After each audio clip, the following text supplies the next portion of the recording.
Assalamualaikum warahmatullahi wabarakatuh. Perkenalkan, nama saya Bakti Anggoro dari tim KKN PPM UGM 2021 periode 2 kode YO 094. Pada kesempatan kali ini saya bermaksud untuk mensosialisasikan mengenai pembentukan kelompok sadar wisata atau Pokdarwis di Dusun Kantongan. Materi sosialisasi pada kesempatan kali ini terdiri dari 3 hal, yaitu yang pertama adalah berkenalan dengan Pokdarwis, yang kedua adalah struktur organisasi Pokdarwis, dan yang ketiga adalah prosedur pembentukan Pokdarwis. Dalam mengenal Pokdarwis, kita perlu mengetahui pengertian dari Pokdarwis.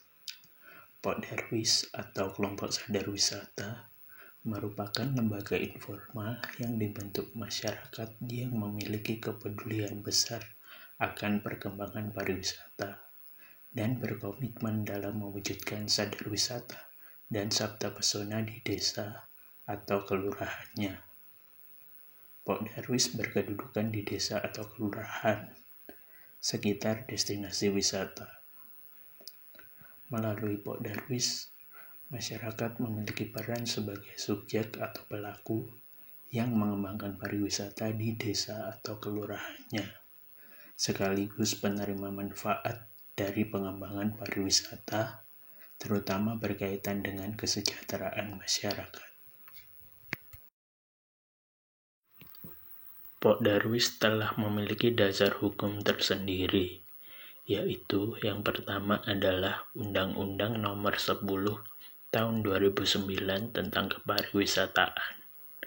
Yang kedua adalah Instruksi Presiden Republik Indonesia Nomor 16 Tahun 2005 tentang Kebijakan Pembangunan Kebudayaan dan Pariwisata.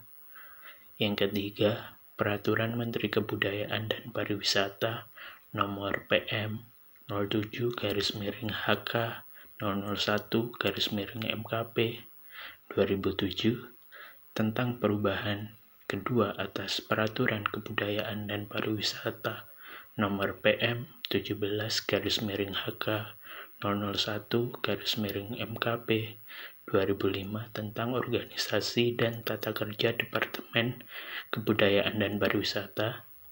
Yang keempat adalah Peraturan Menteri Kebudayaan dan Pariwisata Nomor PM 04/UM 001/MKP 2008 tentang sadar wisata. Yang kelima adalah Peraturan Menteri Kebudayaan dan Pariwisata Nomor PM 17/UM 001/MKP 2010 tentang Rencana Strategis Kementerian Kebudayaan dan Pariwisata tahun 2010 hingga 2014. Dan yang terakhir adalah Peraturan Gubernur Daerah Istimewa Yogyakarta Nomor 40 Tahun 2020 tentang kelompok sadar wisata dan desa atau kampung wisata.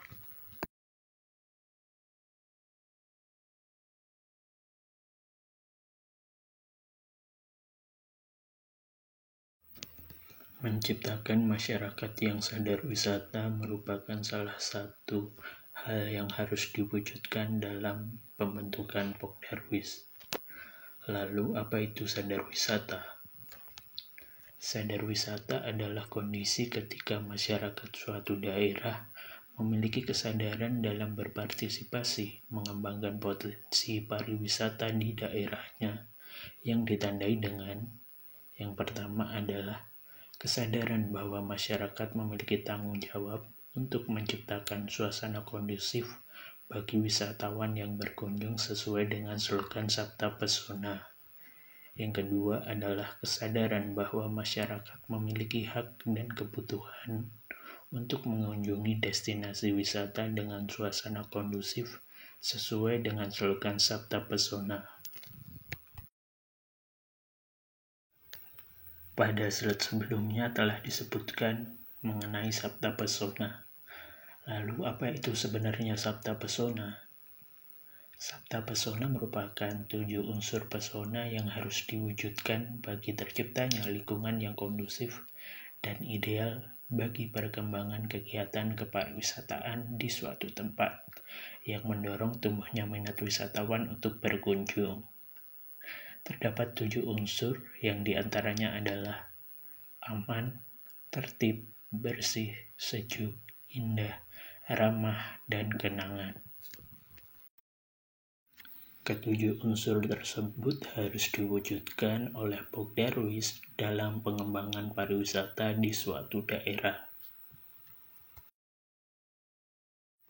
Kemudian kita masuk pada pembahasan yang kedua, yaitu struktur organisasi Pok Darwis. Seperti organisasi pada umumnya, Pok Darwis memiliki keanggotaannya tersendiri. Sifat keanggotaan Pok Darwis diantaranya adalah yang pertama, bersifat sukarela. Yang kedua, anggota memiliki dedikasi dan komitmen untuk mengembangkan pariwisata. Yang ketiga, anggota memiliki mata pencaharian atau pekerjaan yang berkaitan dengan penyediaan barang atau jasa bagi kebutuhan pariwisata secara langsung maupun tidak langsung. Dan yang terakhir adalah jumlah anggotanya paling sedikit adalah 15 orang. Pok Darwis memiliki kepengurusannya tersendiri. Pengurus Pok Darwis memiliki tugasnya masing-masing dan tidak boleh merangkap sebagai perangkat desa. Masa kepengurusan Pok Darwis adalah 5 tahun. Pengurus Pok Darwis terdiri dari yang pertama adalah pembina. Pembina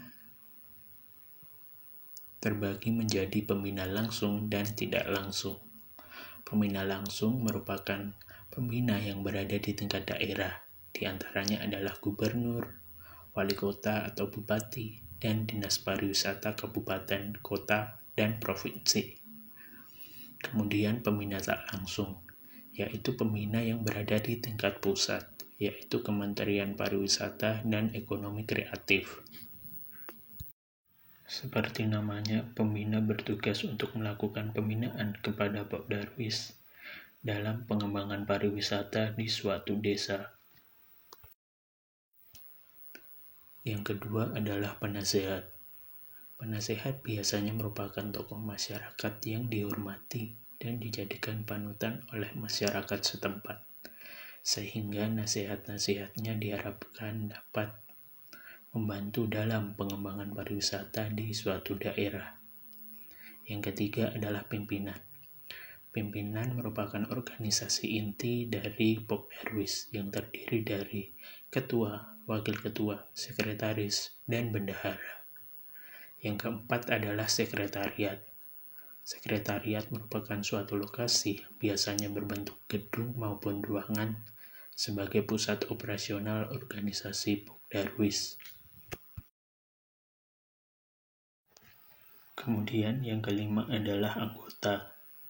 Anggota terdiri dari masyarakat setempat yang secara sukarela ikut bergabung sebagai anggota dari Pok Darwis. Yang keenam adalah seksi-seksi. Seksi-seksi merupakan kelompok anggota yang mengurusi bidang-bidang tertentu untuk mengembangkan pariwisata di daerahnya dan dipimpin oleh kepala seksi atau koordinator.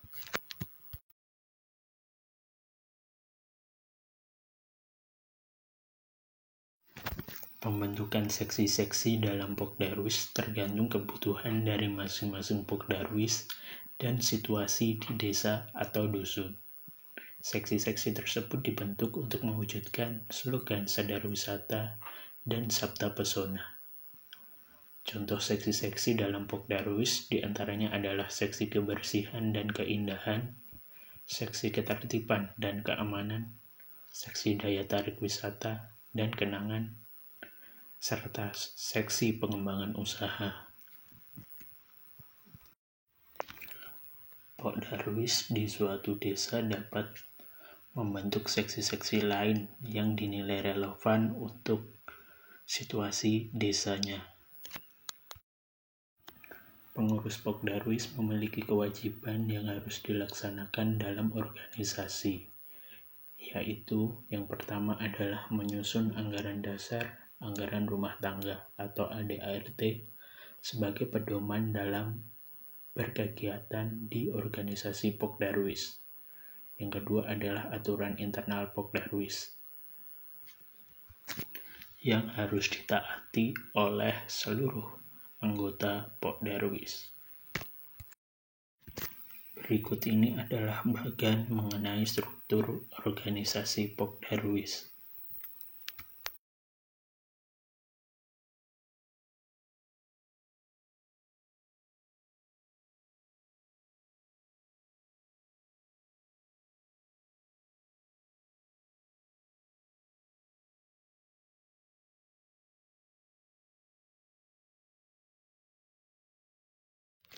Pembahasan terakhir dalam presentasi kali ini adalah prosedur pembentukan Pokdarwis. Dalam pembentukan Pokdarwis, terdapat dua prosedur, yaitu inisiasi dari masyarakat desa atau kelurahan dan inisiasi dari Dinas Pariwisata tingkat daerah. Inisiasi masyarakat desa atau kelurahan merupakan pembentukan Pokdarwis yang didasarkan pada kesadaran masyarakat desa atau kelurahan untuk mengembangkan pariwisata di desa atau kelurahan terkait.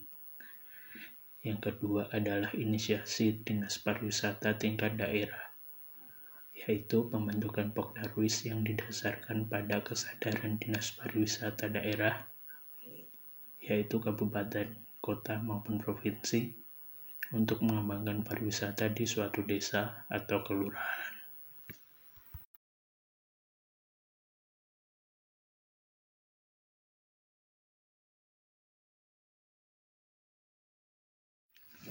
Berikut adalah skema pembentukan Pokdarwis inisiasi dari masyarakat.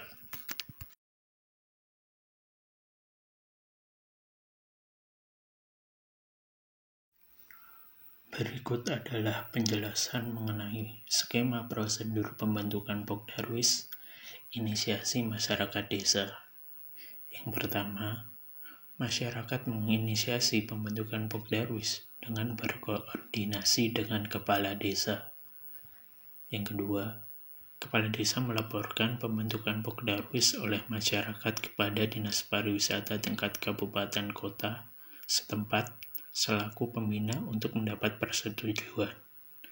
Yang ketiga, pengukuhan Pokdarwis dilakukan oleh bupati atau wali kota atau kepala Dinas Pariwisata tingkat kabupaten atau kota.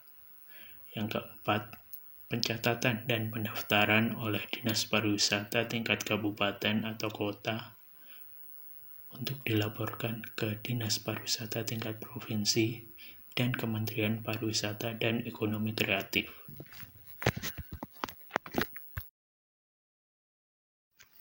Berikut ini merupakan skema pembentukan Pokdarwis inisiasi Dinas Pariwisata tingkat daerah.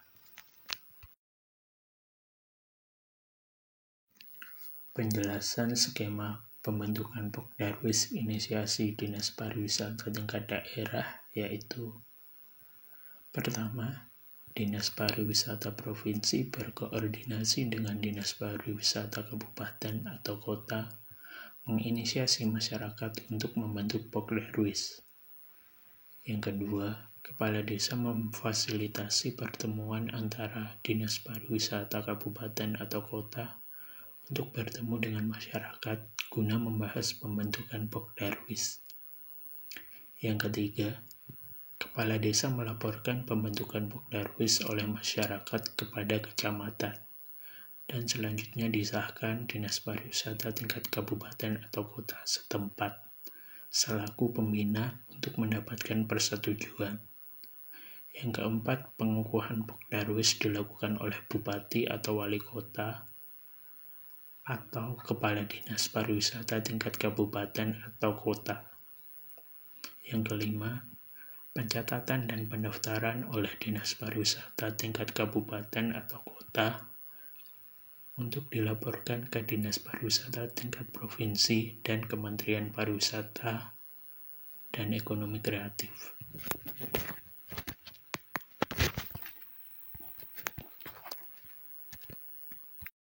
Pembentukan Pokdarwis penting dalam pengembangan pariwisata di suatu desa.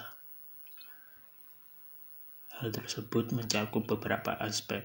Yang pertama, memberdayakan masyarakat sebagai subjek atau pelaku dalam pembangunan pariwisata, serta dapat bekerja sama dan bermitra dengan pemangku kepentingan dalam meningkatkan kualitas kepariwisataan di desa. Yang kedua, menumbuhkan dukungan masyarakat sebagai tuan rumah dalam mewujudkan slogan Sabta Pesona bagi tumbuh dan berkembangnya kepariwisataan di desa yang nantinya bermanfaat bagi pembangunan daerah maupun mewujudkan kesejahteraan masyarakat. Yang terakhir, mengembangkan dan mempublikasikan potensi daya tarik wisata yang ada di desa. Demikian presentasi yang dapat saya sampaikan pada kesempatan kali ini. Kurang lebihnya mohon maaf. Wassalamualaikum warahmatullahi wabarakatuh.